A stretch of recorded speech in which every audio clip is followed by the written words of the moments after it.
Hey everyone, it's Dr. Progeny here. Today I'm going to be talking about registering your license for Progeny using the global licensing method. That's our concurrency licensing method. And what we will do is once you purchase Progeny, we'll provide you with a 10-digit license ID for licensing all your copies of Progeny, including the web application. So we're going to talk today about licensing the PC client. So before this step, you will typically have received a link for the installer. You'll have installed Progeny 10 on your Windows PC, and you will then have a Progeny 10 icon that's sitting on your desktop.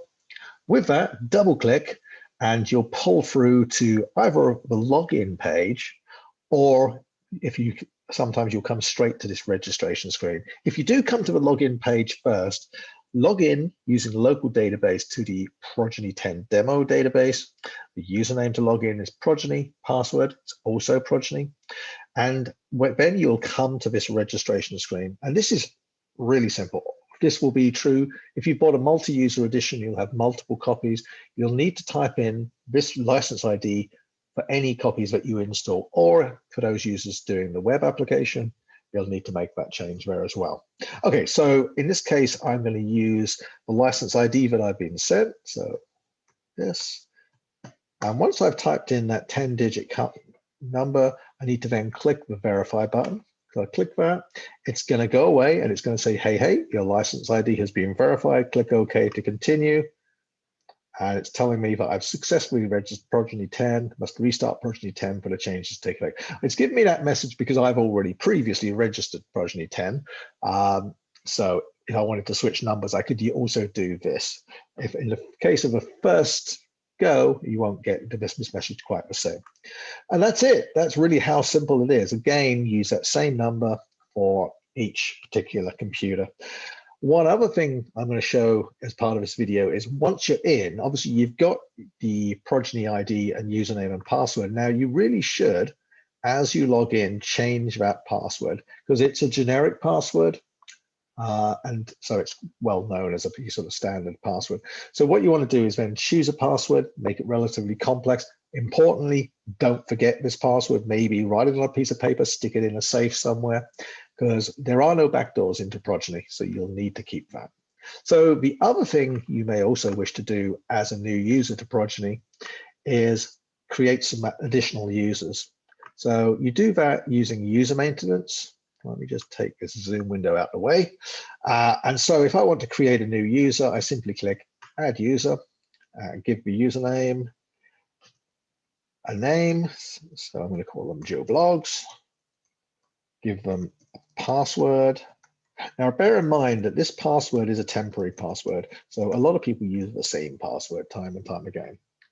And add. So once I have Joe Blogs, I can actually go into here and type in their name.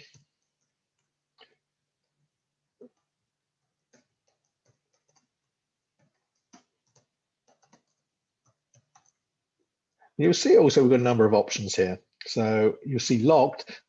That's only really ever selected when someone has forgotten their email and needs to have a new email done. If it is locked, you need to uncheck it and then give out a new password to the user. If you're running a web system and you want the user to be able to access via the web, you can click that button.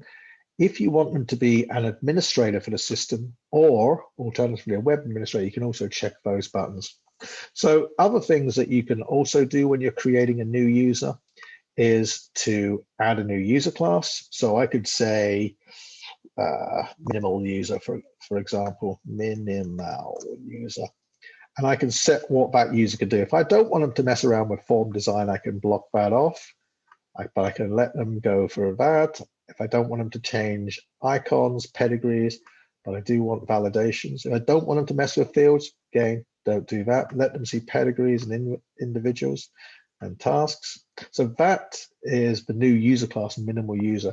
It doesn't give them all of the facilities that a regular user perhaps would have, like so. And then if I wanted to drop Joe into that user class, I simply do that, click him as a minimal user. And then on licensing, I can use the class-based options.